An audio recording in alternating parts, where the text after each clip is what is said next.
clique subdivision.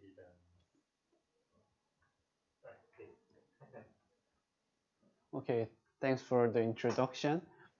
Today I'm going to talk about large clique subdivisions in graph without smooth and subgraphs. So I will start with some motivation and history of this problem. One question in extremal graph theory is that which condition of graph G ensures that G contains the subdivision of KT? So one of the fundamental results of this question was proved by Mather. He proved that for every T, if average degree of G is sufficiently large, then G contains a subdivision of KT. And Mather also conjectured that if average degree of G is D, then G contains a clique subdivision of size omega of square root of D. And I also note that this is tied up to multiplicative constant factor. Let's consider a balanced bipartite graph KDD and suppose that it contains a clique subdivision of KT. Then by pigeonhole principle, at least one part contains T over too many vertices. And for every pair of vertices, a path connecting the two vertices must touch other side. So we have this inequality. T over 2 choose 2 is bounded by D, and therefore T is big O of square root of D. And by taking disjoint union of KDD and adding some small number of edges between them, we can find the arbitrary large size counterexample. So this is tied up to multiplicative constant factor, and this conjecture was proved by Bollobás and Thomason and independently by Komlós and Szemerédi.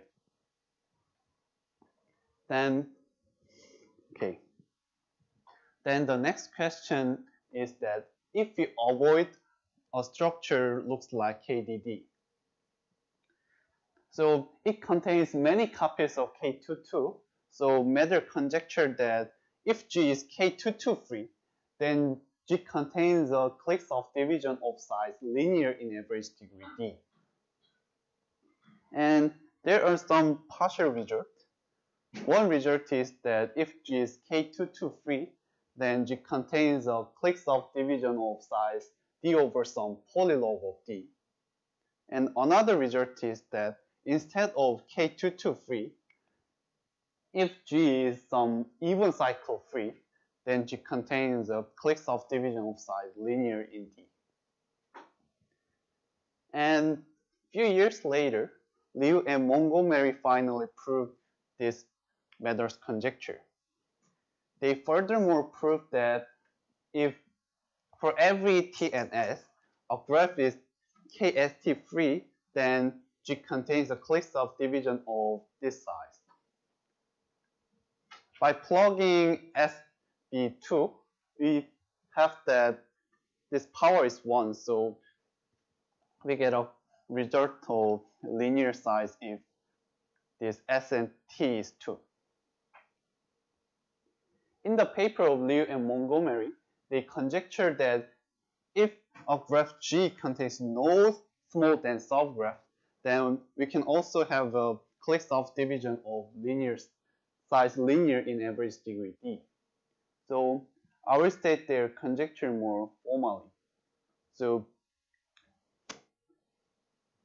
to do this, we first define alpha cross of G. So for a real number alpha, an alpha cross of G is a subgraph of G with average degree is at least alpha times D. And CG be a smallest size of the smallest alpha cross of G. So we can write C alpha of G as the minimum of size of H such that average degree of H is at least alpha times average degree of G.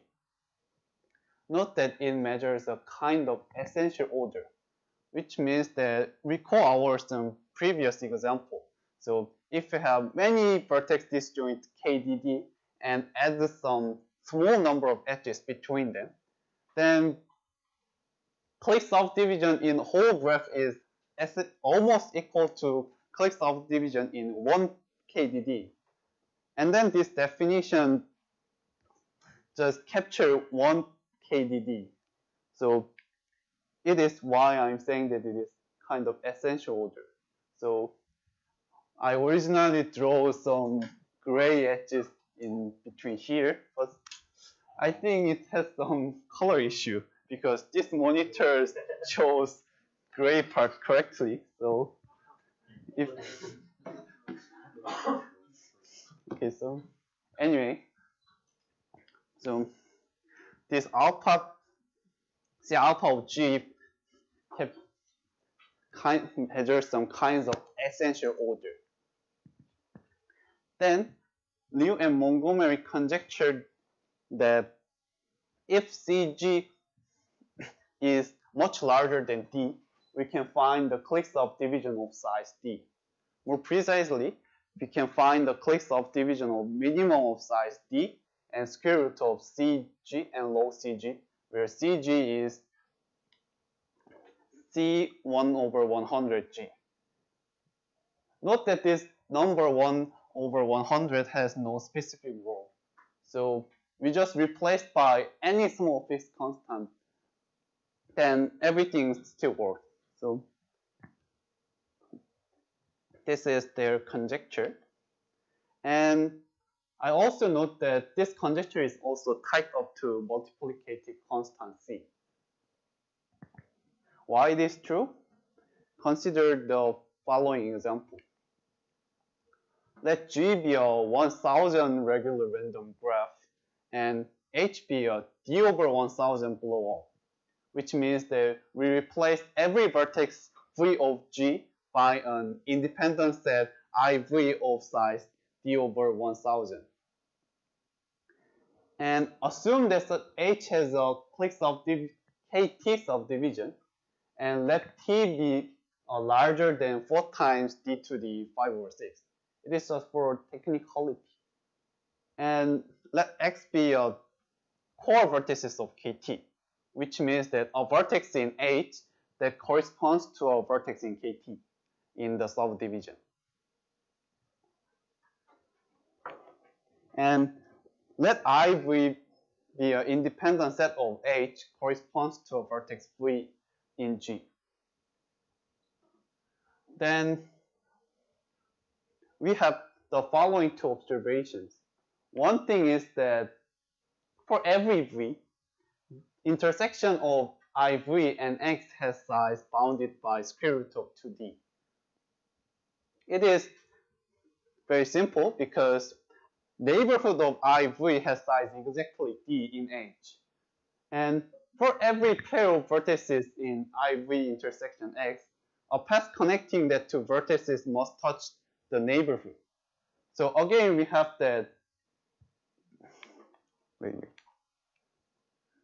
This number, choose 2, is bounded by D. So we get this inequality. And next observation is log D over 104 of V has size bounded by D to the 1/3. It is almost trivial because G is 1000 regular graphs. So this size is bounded by 1000 to the this number plus 1. So it is bounded by this number. So by combining these two facts, we can conclude that this inequality, which is that in H, log D over 100 neighborhood of IV contains at most half of vertices of core vertices of KT. So it means that in the subdivision of KT, at least half of path has length longer than log D over 100.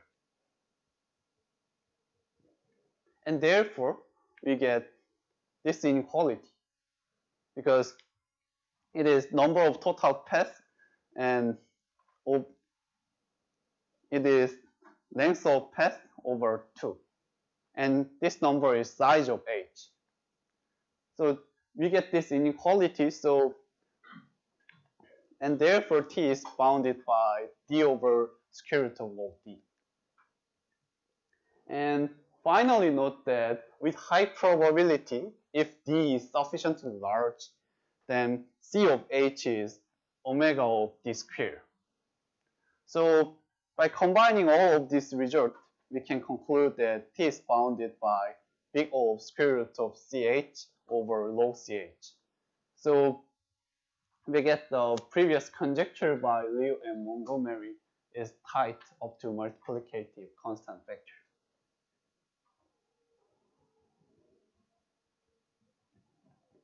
Okay, then now I will introduce our main theorem. We proved that the conjecture of Liu and Montgomery up to this multiplicative low log to the 6th factor. Then we may ask, why is this useful? So let's look one application of our theorem. So one corollary is that let F be a bipartite graph with extremal number is given by n to the 1 plus alpha. Then we have that for every F3 graph, it contains a clique subdivision of size this size. So if alpha is less than 1/2, then it is D over some polylog log D. And if alpha is at least 1/2, then D to the 1 over 2 alpha over some polylog of D. And note that this power 1 over 2 alpha term is tight. So, and I will prove this corollary and tightness a bit later. And let's look some application of this corollary. So, recall that we have some famous theorem, Kobayashi-Saussure theorem, states that extremal number of KT is bounded by this number. And then we can take alpha be 1 minus 1 over S. So by plugging in, we can conclude that if G is KST free, then G has a clique subdivision of this size. And note that this power is same as the previous result by Liu and Montgomery. Another application is for even cycles. We know that extremal number of even cycle is bounded by n to the 1 plus 1 over k. So again, we apply with alpha be 1 over k. We can conclude that if G is C to K free for some case larger than C, then G contains a clique subdivision of size D over some polylog log D. So it is again log D, polylog log D weaker than previous result, but instead our result works for every bipartite graph. So we can consider our result as a kind of generalization of some previous results. Can you show us the main theorem again? Okay. Write down somewhere. Yeah. You write the formula of both of them. Oh, okay.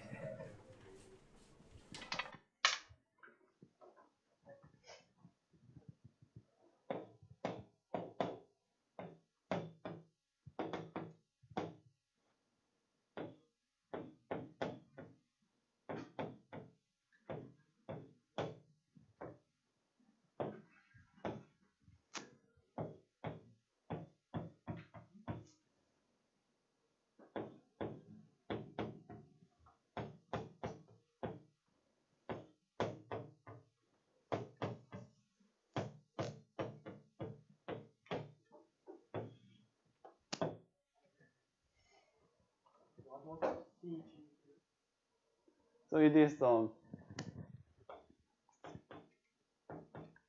size of smallest 1 over 100 cross of G. So that is the size of subgraph. subgraph whose next Its average degree is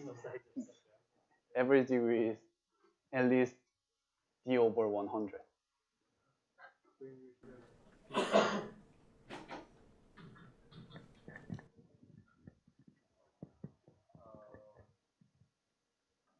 I don't see yet why forbiding Tightness subgraphs would be more useful. Like if you forbid any other graph, still you get. But if you forbid non-bipartite graphs, then KDD still works for such case.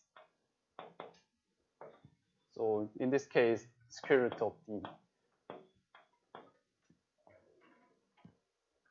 I have no idea about how to compute the C of GD, Yes, that is also interesting problem.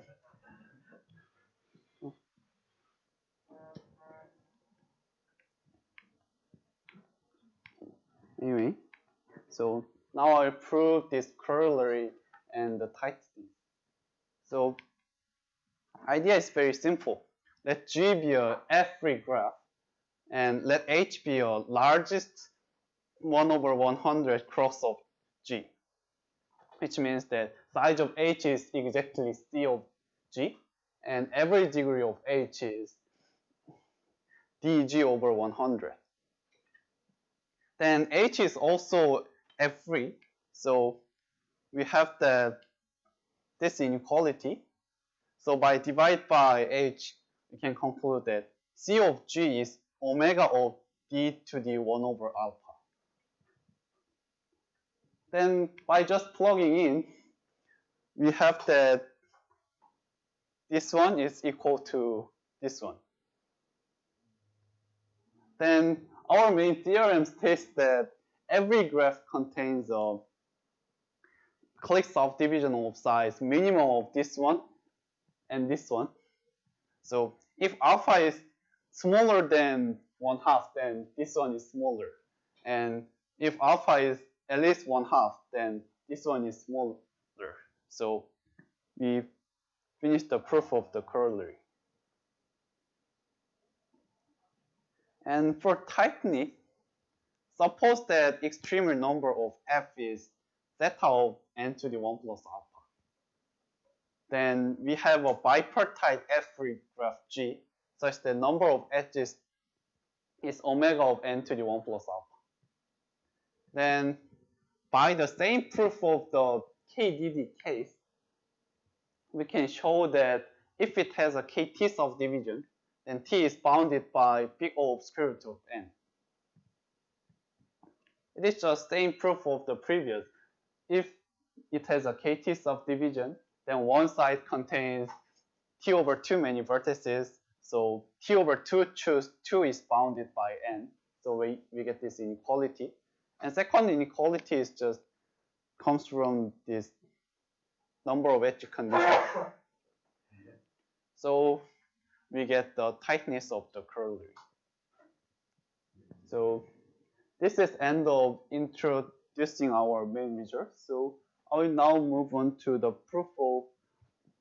sketch of the proof of our main theorem.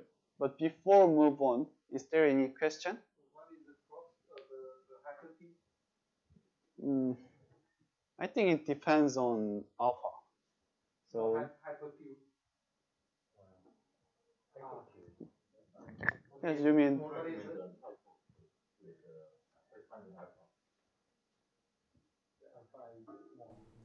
Alpha is 1 over 100, then you have to take the 1 over 100 dimension hypercube. I think that's, I mean, already d over 100. So it's quite small. It's polynomial.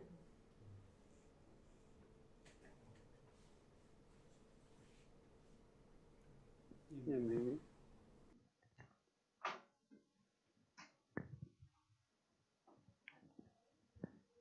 Okay, then I'll illustrate the main proof. So our main tool is first thing is that property of set much smaller than crux of G. And next thing is that a notion of sublinear expander introduced by Komlós and Szemerédi. So I'll see the first part. So we have the following lemma, which states that if H is a subgraph of G and minimum degree of H is linear in average degree of D, then if X is much smaller than CG, then we have the neighborhood of X has size at least size neighborhood of X. The proof is very simple. So suppose not, then number of edges between X and neighborhood of X is at least X times D over some constant. So then induced subgraph of induced by X and neighborhood of X has average degree larger than D over 100. This means that CG is at most size of X plus size of neighborhood of X. But it is contradiction to the X has size much smaller than CG. So we'll use this lemma later. So keep in our mind. And I'll introduce a robust expander, which was originally introduced by Komlós and Szemerédi, and later it slightly generalized. So let's define a function low x k epsilon be 0 if x is sufficiently smaller than k, and if x is large enough, then it is asymptotically 1 over log square root of x. And if k and epsilon is pretty well known, then I just write rho x. Then we define a epsilon k expander in the following way. So a graph is epsilon k expander if for every set of vertices of size between k over 2 and n over 2, we have the neighborhood of x has size at least x times rho x. So every set between size kn and k over 2 and n over 2 expands very well. So this rho might be epsilon over log square of n. So it is a bit weaker than some constant expander notion, but I will show that why this notion is very useful a bit later.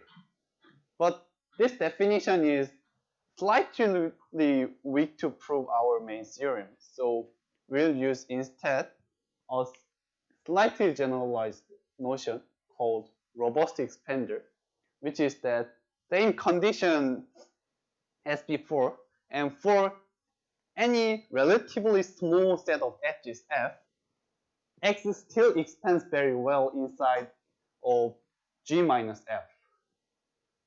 So we have slightly stronger notion.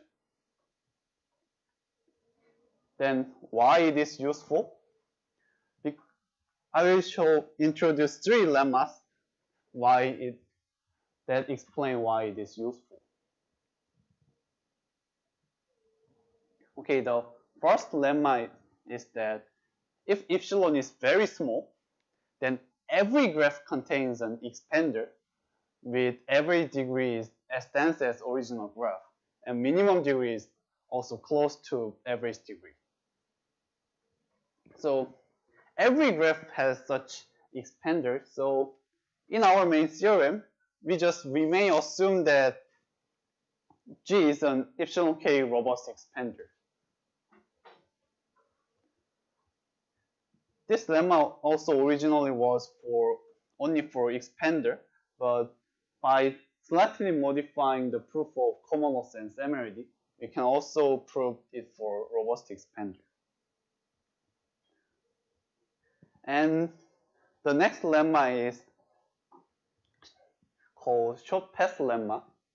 So in the epsilon k robust expander, if x and y is set larger than k, and z is a relatively smaller set, then there exists the path connecting x and y in g minus z of this bounded length.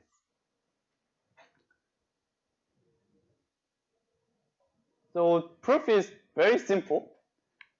We just expanding x and y by using definition.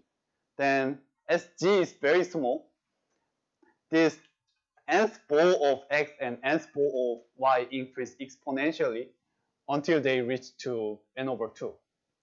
Then if they both are larger than n over 2, then they intersect. So then by connecting them, we can find the path of desired size. So we can prove in this way. And our final lemma is this one.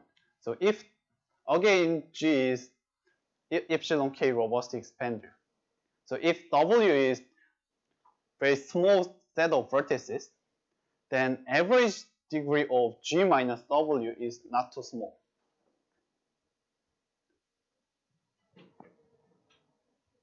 Again, we have a simple proof. So let A be a set of vertices of degree bounded by this number.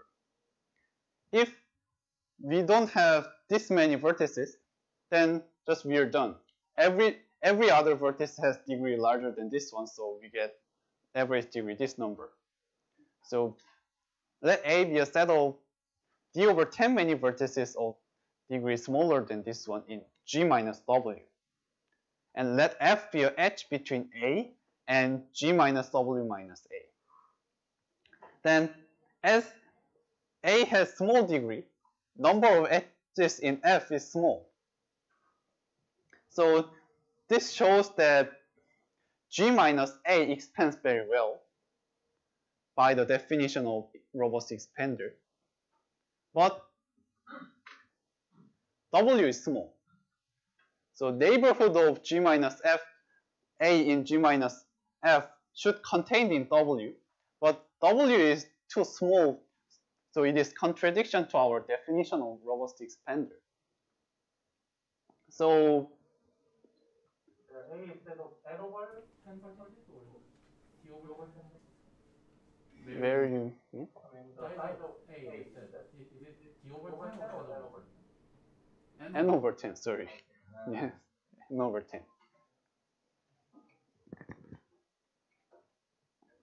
Yes, N over 10 is correct, sorry. So we get these three lemmas to prove our main theorem. Then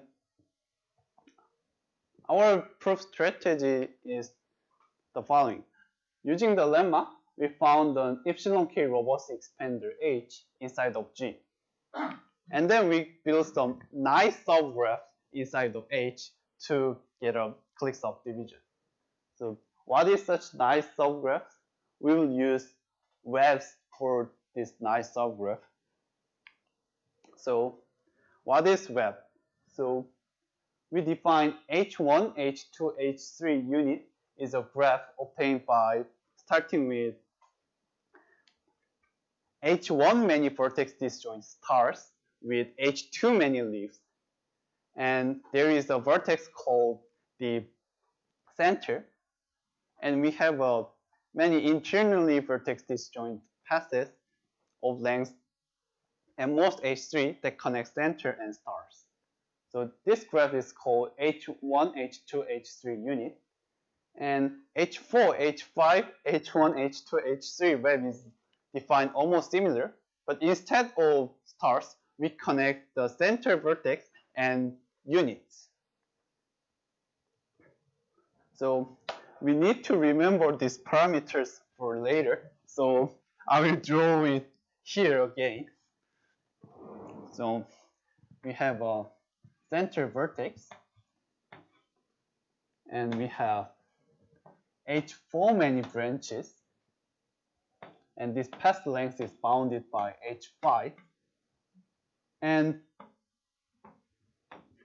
in here we have again H1 many branches, and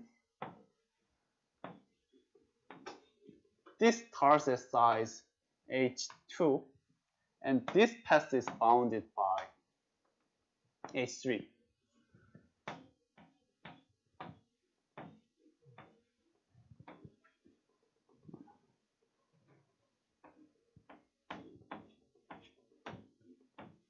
So when you draw as a star, as a triangle, it's also star. Yeah, it is actually this one. Yeah, so this whole thing is a tree. Yeah, whole thing is a tree. And we say that a vertices that connects the core, no, the center and units is called core part. And vertices in any passes is called interior. So we say this part is core and this part is interior. And vertices in leaves as a exterior.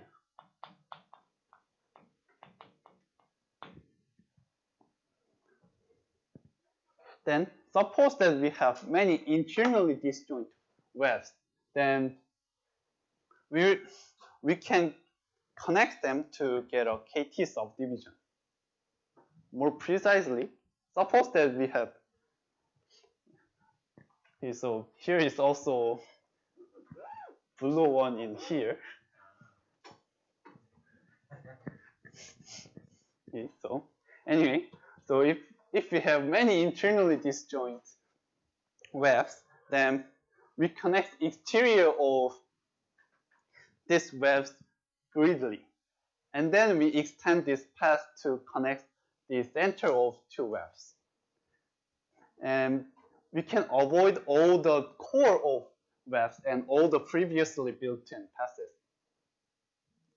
But one problem is that we can avoid this core part of webs, but we cannot avoid this interior of webs because it is too large to avoid. So it might happen that a path uses too many vertices in the interior part. Then for that case, we just delete that webs. And then apply same process gridly until we connect all the webs that does not delete it yet. Then we get a KT subdivision where the center vertices works as a core of this KT subdivision. So this lemma formally writes the previous strategy. So this conditional parameters is just for technicality. So you don't need to care about this one. But two things I want to mention in here is that if we find many internally disjoint webs of some nice size, then we get a desired clique subdivision. And second thing I want to mention is that this S, which is size of the clique subdivision, is bounded by H4, which is the number of branches of web. It is kind of trivial because for each connection we need to use one of these paths. So clearly this S is bounded by this number of branches in here. So then it is sufficient to construct webs to prove our main theorem. To do this, I will first construct units. So let W be a set of, so I will inductively construct the units and webs. So let W be the set of interior vertices of other webs, so already built-in webs. Then we know that G minus W has large average degree. So by using that, we have many vertex disjoint stars in G minus W. Because we have a vertex that degree larger than average degree. So by applying that over and over again. So then we split these stars into left ones and right ones. And then we connect them by a path of length bounded by H3 inductively. So suppose that we already connected many passes. If there exists a star such that it connects to at least H1 many passes, then we get a desired unit. Because H1 is this number, so we just take that passes and that starts, then we get this part. So we are done. So we may assume that there are no stars that connects to H1 many stars. Then we want to build one more path between these left stars and right stars. But if we directly connect these two by connecting this union of stars and union of stars, then we cannot handle which stars will be connected. So it might happen that we add one more path between this S1 and R2. Then we have two paths between these two stars. So it is not what we want. But if we connect, for example, say S3 and R2, then S3 is much smaller than this W. So we cannot do this. So by this reason, we introduce a set Q. Q is a set of vertices such that there exists a short path to many stars. This short depends on K, epsilon, and H3.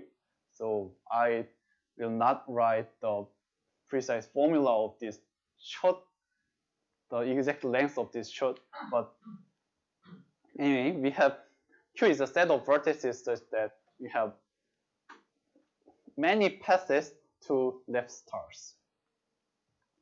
Then what we can prove is that this union of stars is when this union of stars is much larger than W, then we can show that in G minus W,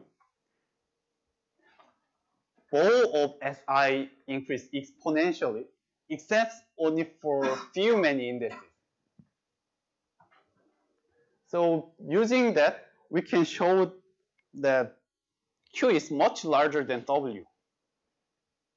Then we can connect this Q and union of these right stars. Then for a vertex in Q, we have H1 many stars that in left that connects to this vertex in Q. And so by pigeonhole, we can find the star in left so that this two is not connected yet. So we can, joining these two paths, we get a walk connecting these two stars.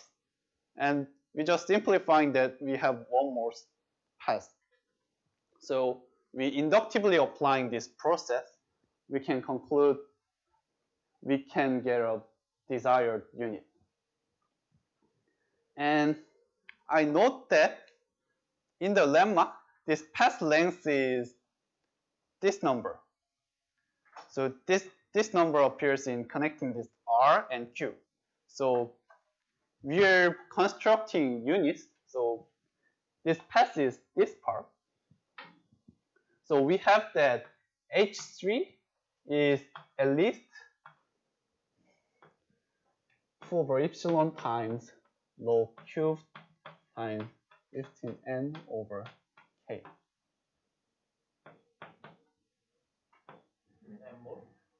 At least.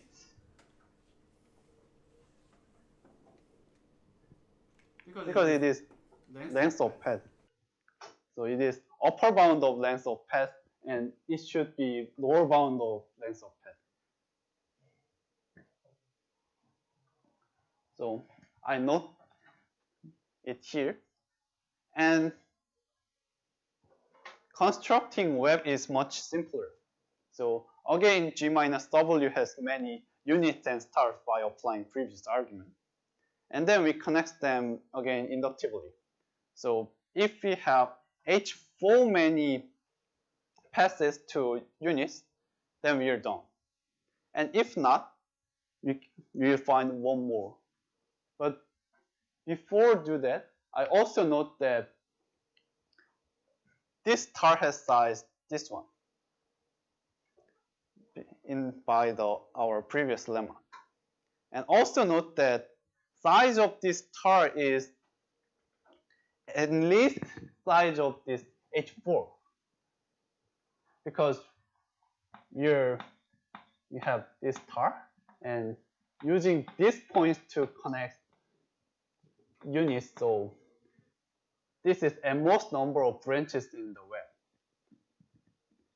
So we have inequality that H4 is at most D over epsilon D over 20 log square of this one. So I also note this one. And then connecting is simple. So as I mentioned before, as W is much smaller than union of stars, we can show that ball of each star increase exponentially except only few many indices. So we can find the star and R such that this R ball is much larger than W, and then we just connect this ball and does not use unit. So we get one more path. So by applying this process over and over again, we get a desired web. But this proof has some technical problem. So if k is much smaller than n, this bound is log cube of n. But it is too large because if H3 is not a polylog of n, then the size of interior is too large, so it might be much bigger than n, so which is clearly impossible. So H3 should polylog of n, but if k is small, then this bound is not so good. And another problem is H4 is bounded by this number, but as I mentioned that this H4 should larger than our desired size, our clique. So if k is small, then it is d over log square of n. So again, it is too weak. So we need to have that n over k is very small, i.e. k is very close to n. But when k is large, the problem is that we don't know if a set is smaller than k over 2. So this n is a size of expander, not a size of original graph. So even it might be true that this k is larger than n, because we cannot handle size of expander. So when k is small, this is our problem. When k is big, this one is problem. Then how to solve it? Second case is by using recall our previous lemma. If x is much smaller than CG of CG, then its neighborhood size is at least size of x. So if we take k be CG over 100, then if a set is smaller than CG over 100, then by this lemma, it expands well. And if it is larger than this number, then by the definition of expander, it again expands very well. So if we take k be CG over 100, we solve this second problem. So now the problem is this too. So to solve this problem, we need to show that n over CG is polylog of n. If it is polylog of n, and this one is also polylog log of n, so then we're done. So it is sufficient to show that n over CG is polylog of n.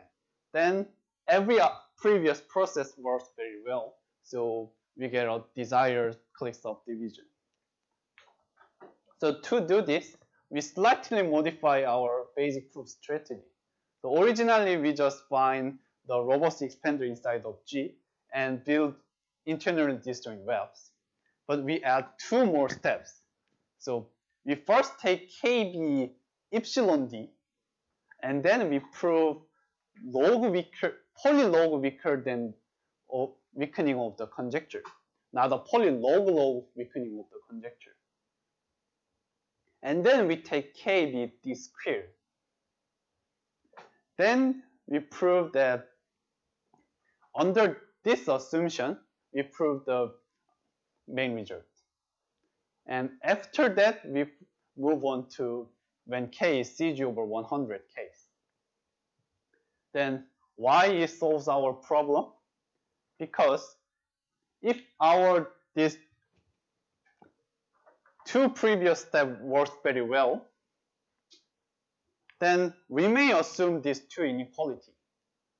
Because for this one, if reverse inequality is true, then we already find the desired size clique subdivision in here. So we may assume that this inequality. And similarly, if this inequality is not true, then we find the desired clique subdivision in here. So we may assume this 2 inequality, but either this one is larger than this one, or this one is larger than this one. For any case, by combining this inequality, we can show that n over CG is bounded by polylog. So if this, where is my point? Okay. If this new steps works very well, then our final step also works very well. So now we need to check this our new step works very well. Because in this case, k is small. So our previous 2 problems may cause problem to these new steps. So we need to check them. But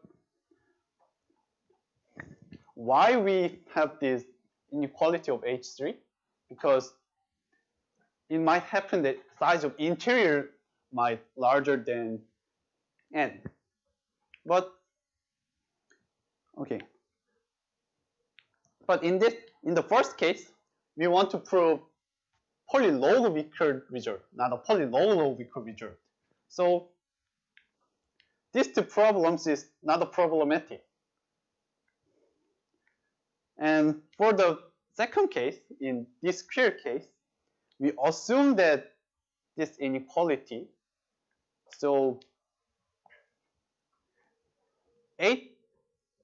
even h is polylog of n, w is much smaller than size n, so it does not cause a problem. So the only problem is this square expander case and this h4. So this number of branches is only the problem, only the remaining problem. But recall that this number comes from the fact that for every set w, G minus W contains stars of this size. So if we instead find much larger star, then we're done. If you find much larger star, then we don't need this inequality. Then how to find much larger star? So we separate into 2 cases. One thing is that for every small set q, G minus q has average degree is omega of d. And second case is that there exists some small q such that average degree of G minus q is less than epsilon prime times d. So first case in here, we can find a star of size omega of d instead of this one. So in this case, we're done. And for the second case, intuitively thinking, we have a set Q, and G minus Q has small average degree, means that we have many edges between Q and G minus Q. So intuitively thinking, we can find many stars that center that Q. So next Lemma states that it formally. So if G minus Q has average degree less than this number, then we can find the omega of D many vertex disjoint copies of very large stars. Then again, we just, instead of taking this size star, we're starting with this size stars. Then again, we don't need to care about this number in the case. So for both cases, then we can find the omega of D size stars.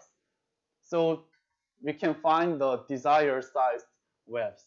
So therefore, in here, every process works very well. So therefore our last process works very well. So we can find the desired size clique subdivision. So we complete the proof of our main theorem. Yes, and I will finish after I introduce some remaining problem. So one thing is that what is the correct power of log term? So we proved with log to the sixth term, but we conjectured that we can delete this log term. But our methods in our methods, this lower term is necessary. So we may introduce some new techniques to delete or decrease this log term. Another question is the correct power of log in the corollary. So you may forget the corollary, so I will remind it. So in our main theorem, this square root of log term is necessary, as I proved before. But in this corollary, we may delete this square root of log D term, because all of previous result does not have this term. So we conjecture that we may delete this term. So it is also one question. And another question is, how can we approximate the alpha of G? So we proved that for fixed alpha, computing C alpha of G is NP-hard problem. Then can we approximate C alpha G in a polynomial time, or bound with some well-known parameters such as eigenvalues of graph? Or can we find a nice class of graph with large C alpha G? So in our corollary, we actually proved that if G is F3, then such graph has large C alpha G. So if we find another class, then our theorem, it automatically has a large size clique subdivision. So we hope that we can find many such nice family of graphs. So this is the end of my presentation. And is there any question?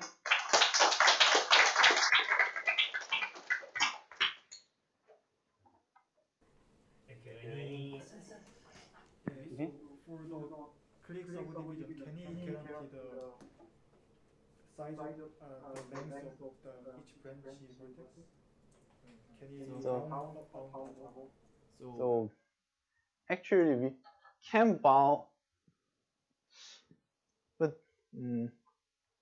I think we can, because this length is in terms of, this length contains in terms of n, which is, we cannot handle this n. We only know that this is n most size of host graph, so we cannot handle in some fixed constant or something like that.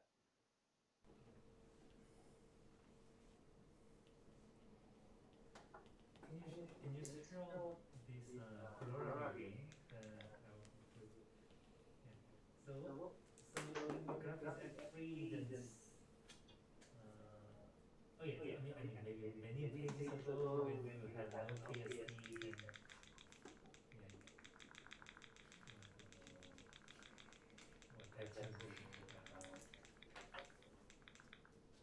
This one? Yes, yeah, this case maybe.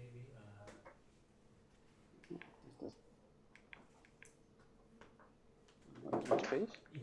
Oh yeah. Right. Yes.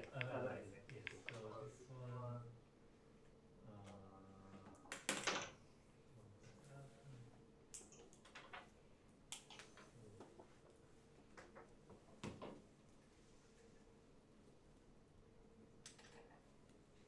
Oh, I see. Okay. So sometimes sometimes we use this to count the chromatic number of graphs, right? So like well, when you have minus degree something, the no, the other way around. Like when you have no k t minor, the chromatic number small, right? By using the average degree small.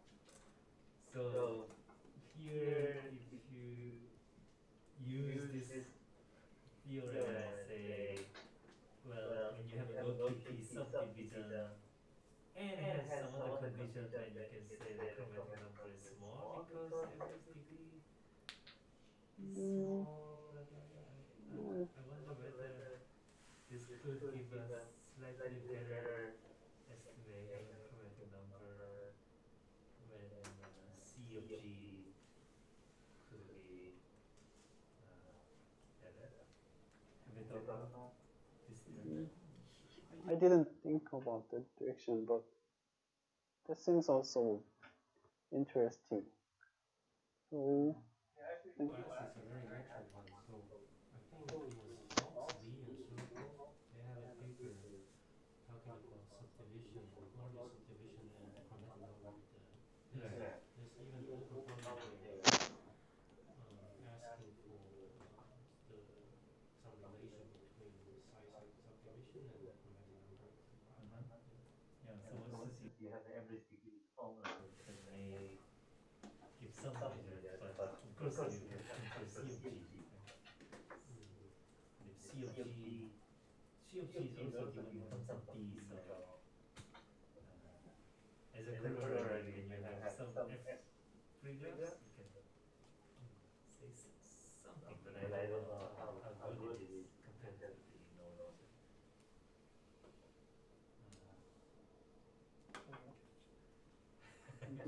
okay. So one lemma about guaranteeing the existence of the robust expander. Is that row function is best possible, or can we choose another good row function? So this function. So I think the original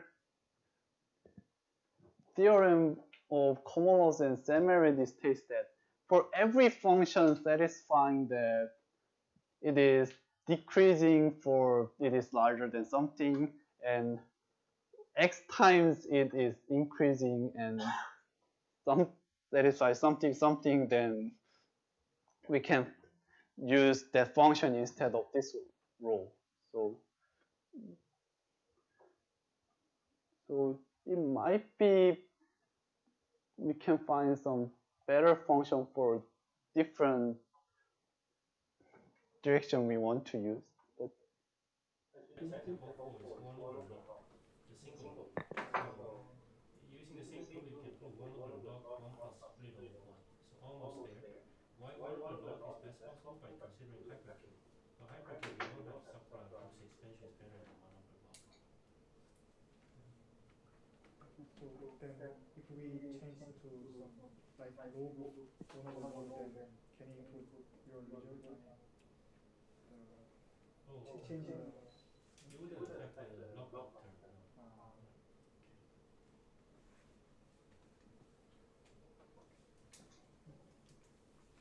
Any other questions? Okay, let's